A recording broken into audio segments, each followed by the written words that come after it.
핵심 하나예요. 추가 분담금만 무조건 적게 넣는 물건 고르자. 그런 구역을 고르자. 아니 뭐 연끌하고 몰빵했는데 또 돈 모아서 또 뭐네요? 아 그건 아니잖아요.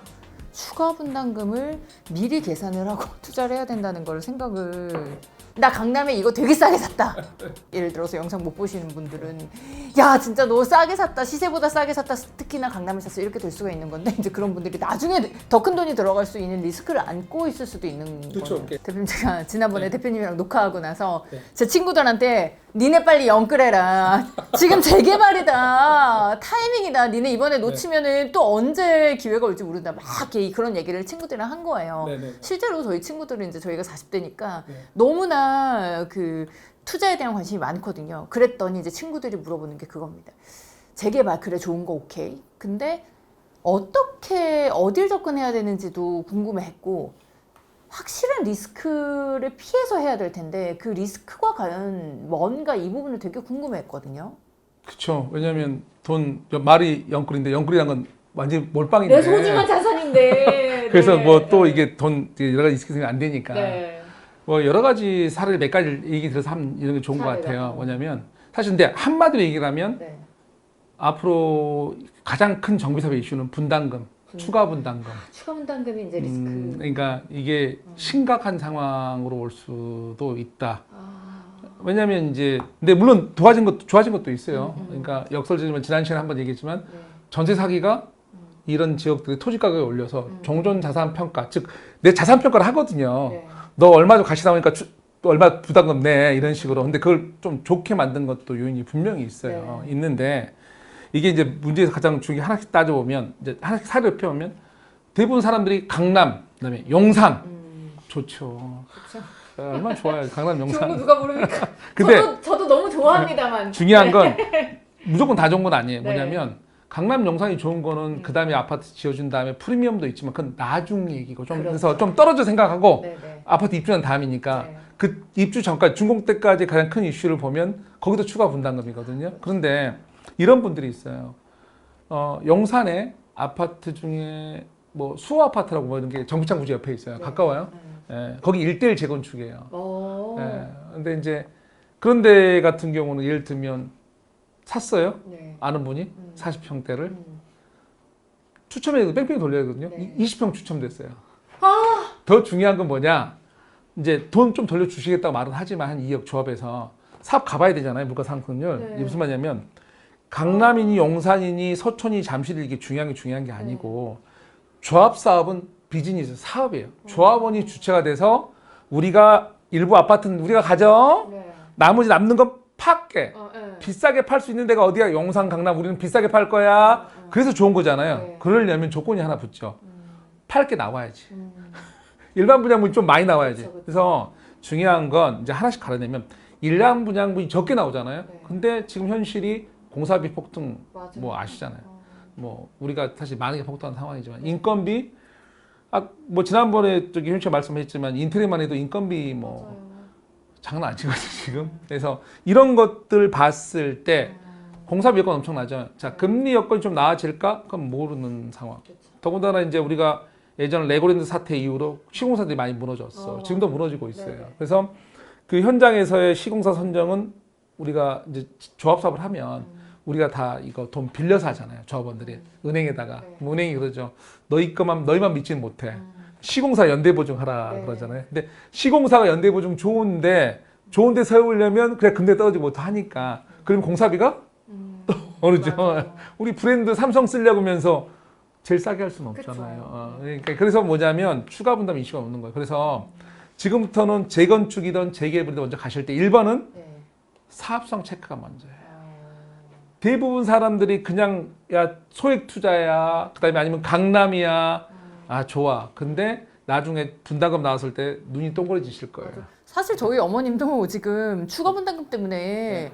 뭐 골치를 진짜 저희는 강남 용산 이런 서울도 아니고 일산인데도 네. 그런데 강남 용산은 얼마나 더 하겠냐는 거. 그렇죠. 그러니까 좋은 데여서 이제 서울이면 더 좋죠. 이게 뭐냐면 강남 용산이 분명히 좋아요. 뭐냐면 얘들은 일반 분양가가 제일 높잖아요.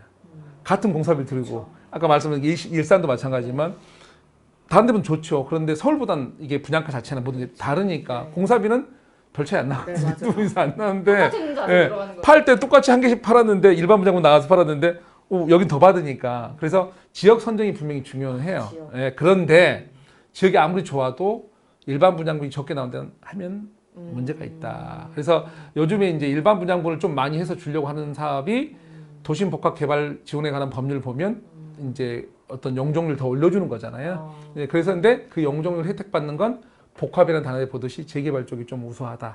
그래서 보통 이제 물론 저기 잠실에 있는 뭐 잠실 5단지 같은 거 종상향 받아서 이렇게 받기도 하지만 음마 아파트처럼 안 되는 경우도 있잖아요. 이제 이런 경우가 달라서 있기 때문에 지금은 재개발 위주로 집중한 게 맞아요. 그런 정책도 좀 재개발에 초점에 맞춰 있긴 하네요. 왜냐하면 재개발이 저층 주거지기 때문에 막 밀어줬을 때 일반 나만 아는 물건이 많아요. 공급. 그러니까 정부는 일반 분양분을 생각하지 않죠. 그러니까 정부는 무조건 많이 나오는 놈이 장땡이에요. 우리가 밀어줬을 때 야 몇 개 나와. 많이 나오는 게 왕이고. 네. 근데 이쪽은 이미 이제 위치가 많이 있어요. 이건 좀 아니죠. 여긴 저층이네, 빌라들이네. 이건 올리면 많잖아요. 그래서 이쪽을 미는 거예요. 근데 그래서 이쪽이 이제 좀 관심을 이쪽으로 좀 신경을 규제가 덜하고 모든 면에서 임대가 폭등하고 하니까 둬야 된다 하는 거고. 네. 이제 그랬을 때 이제 좀 그렇게 잘 골라라고. 그 다음에 이제 그렇게 잘 골라서도 거기 지역 가면 문제가 있죠. 추가 분담금이 최소 적게 나오면 해야 되잖아요. 예, 그래서 이제 가장 기본적 룰을 어떻게 보냐면 어느 지역을 이제 관심 정윤 아나운서도 어디 가시면 관심 두실 거 아니에요. 그렇죠. 그러면 가장 먼저 볼 게 내 물건 얼마야? 이거 이전에. 그건 나중이라니까요. 왜냐면, 사실 저는 가서 이제 얼마야 먼저 보는데 그게 1번이 아니었던 거예요. 왜냐하면 얼마야 물어봐야 여기 사업성이 나쁘면 우리 속칭 비례율이라는 단어를 쓰지만 네. 비례율은 약간 장난을 칠 수도 있고 여러 가지 면이 있거든요. 그래서 제일 중요한 건 단순하게 보면 돼요. 일반 분양이 많이 나와야지. 그렇죠. 팔아서 남는 돈이 많아요. 내가 이걸 비싸게 샀던 설령 좀 싸게 샀던 이득을 보는데 내가 아무리 싸게 사도 여기가 아까 극단적이 돼 있지만 1대1 재건축부터 시작해서 네네네. 사업성이 왜 없으면 분담금 그대로 떠 안아야 돼요. 그렇죠. 돈 다. 그러면 착살이 나요. 그래서 어딜 가면 제일 먼저 부동산 사장님들이 다 말을 못 해주시면 사업성을 체크해야 되는데 모든 걸 체크할 수는 없어요. 일반 분이. 그러면 네. 제일 단순한 거는 이거예요. 여기 땅 대충 예정구역 그리면 네. 우리가 완벽한 예정구역 그려볼 수 있거든요. 그러면 요즘에 뭐 프로그램도 많으니까 네. 그려본 다음에 여기 세대수가 어느 정도 돼요. 단독이 좀 많은지 단독 많을 때가 좋잖아요. 네. 그래서 단독이 많고 적어서 나오면 그게 돈이 되는 거예요. 그게 쉽게 더 표현하면 어떻게 할까? 뭐 이런 거예요. 혹시나 이제 등기부 같은 걸 떼보실 수 있거나 네. 누구한테 하면 아파트 20평대나 30평대 등기부되면 최근 지은 거 저기 대지 지분 10평 안 되는 것도 꽤 돼요. 되거든요. 네. 근데 쉬운 말로 내가 어느 구역을 갔는데 그 구역을 대충 떼봤는데 토지가 뭐 한 1000평이었다. 근데 여기가 한 300명이다. 뭐 그러면 30 몇 평 나오거든요. 근데 이런 경우는 되게 드문 경우고 대부분 20 몇 평만 나와도 되게 좋은 거거든요. 그러면 대지 지분 아까 제가 10평 안 된다 그랬잖아요. 10평 잡으면 아파트 2배 정도 질 수 있겠구나.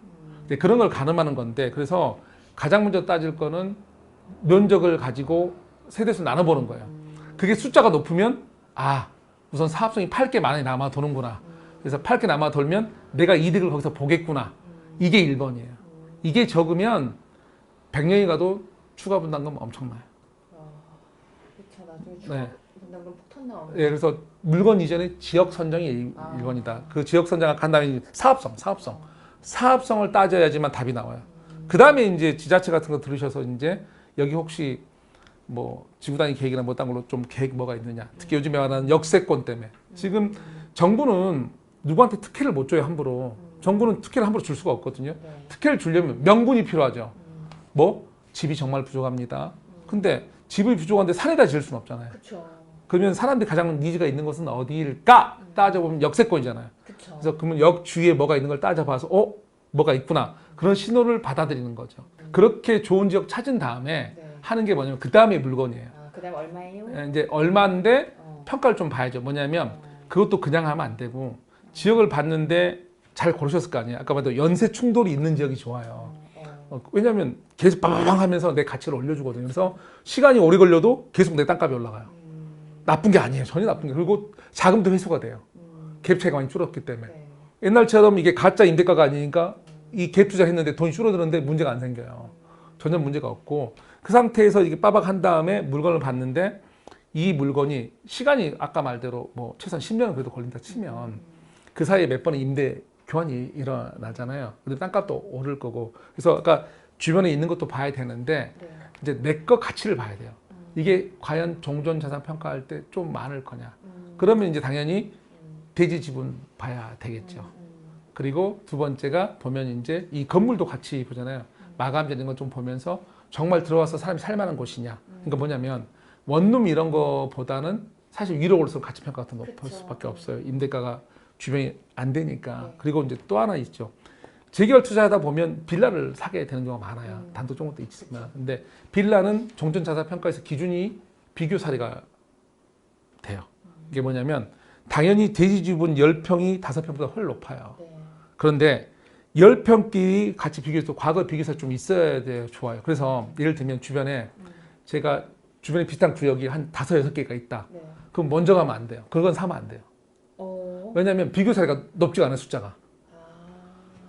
그게 이제 이 재개발 투자할 때 기법인데 보나마나 임대가 폭등한 상황에서 전세 사기나 이런 것들도 이 노후도가 숙성이 됐단 말이에요. 네. 그 상황에서 예에서 임대가 오를 거고 토지가 오를 거예요. 네. 그 상황에서 내가 빨리 급한 분은 빨리 가고 싶으면 하세요. 근데 추가 분담 이슈 되게 강하다 그랬잖아요.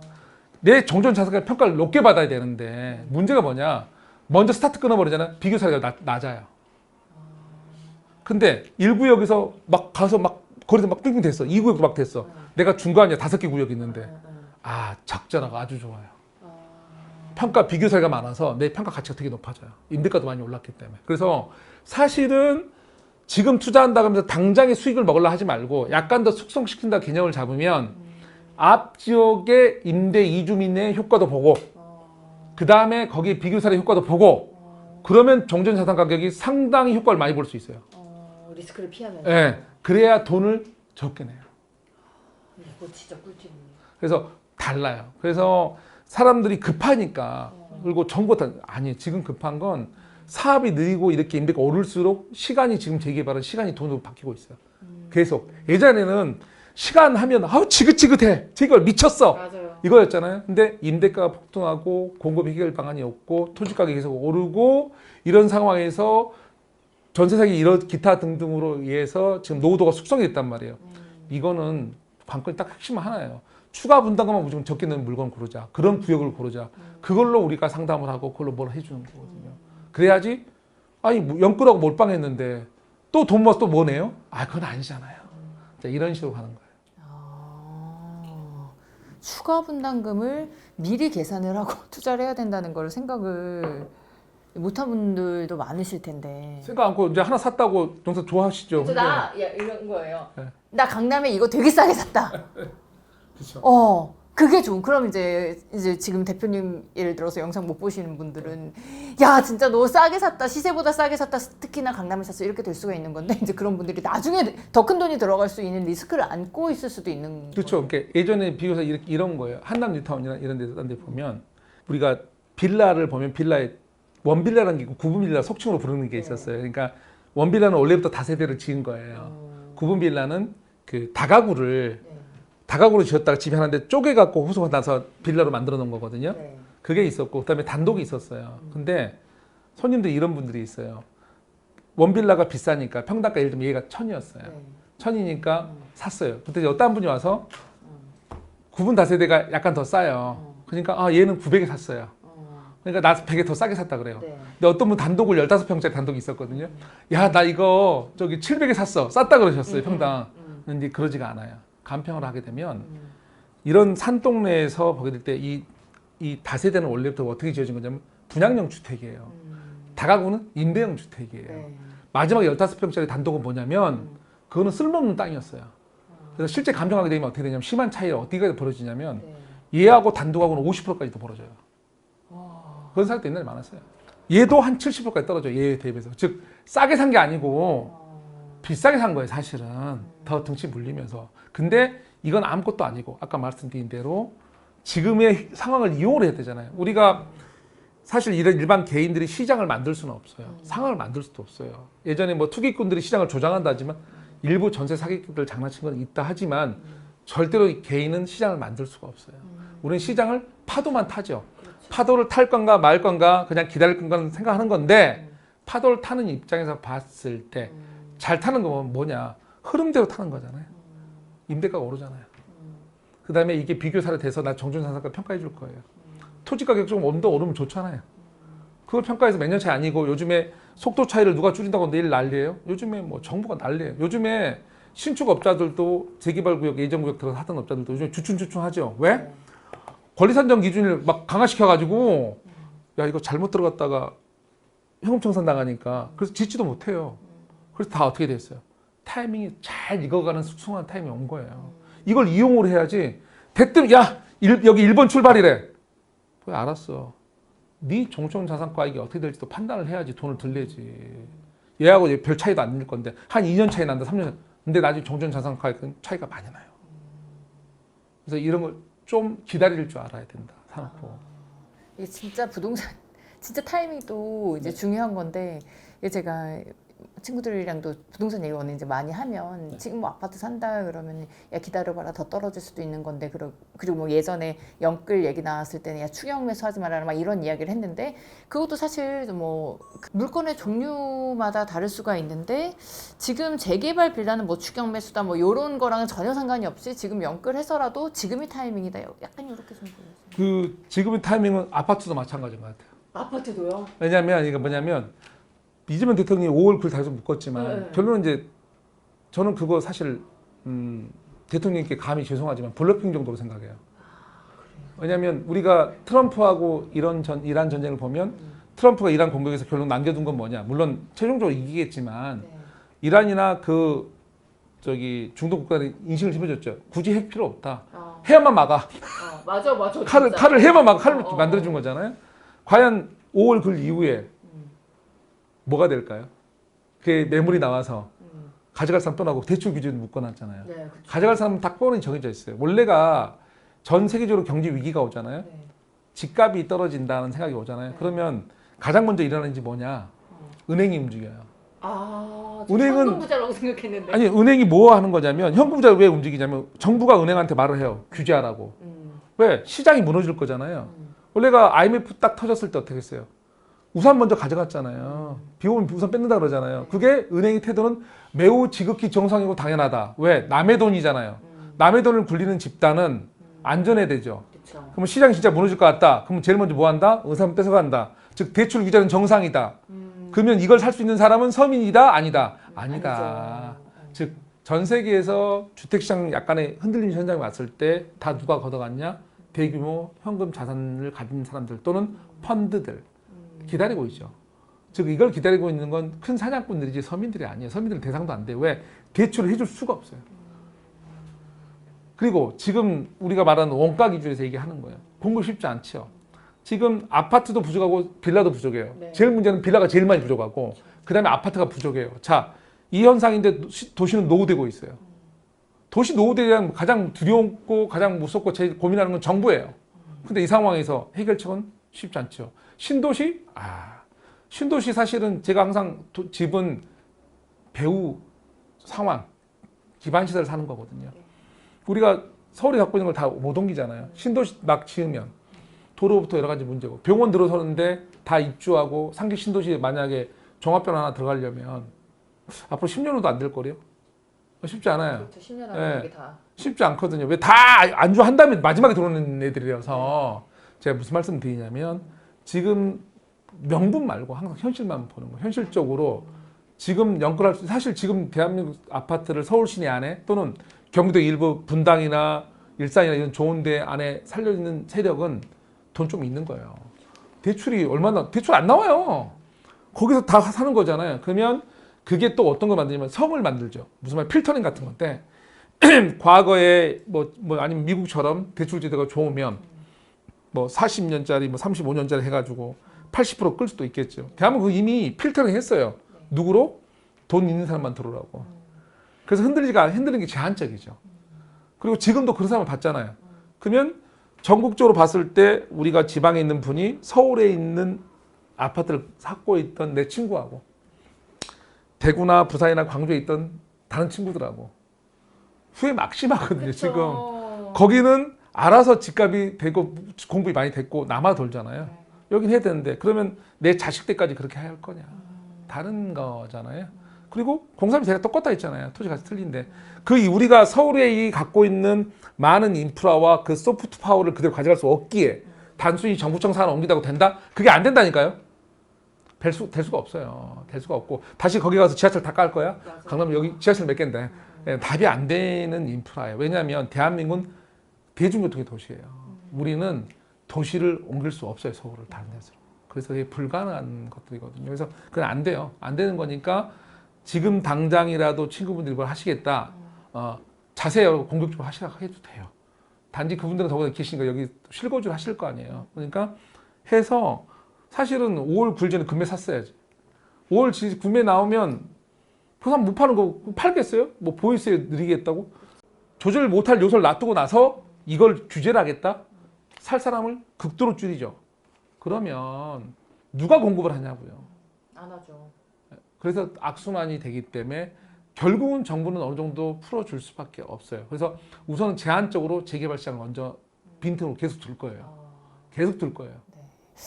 아니 방금 얘기하시면서 이제 그렇게 해서 이제 내 자식한테 무엇을 줄 것이냐 뭐 이런 얘기를 하셨는데 네. 요즘 또 증여도 핵심이에요. 저희 이건 또 다음 시간에 또 네, 이건 들어보도록 증여. 하겠습니다. 감사합니다. 네, 고맙습니다. 네.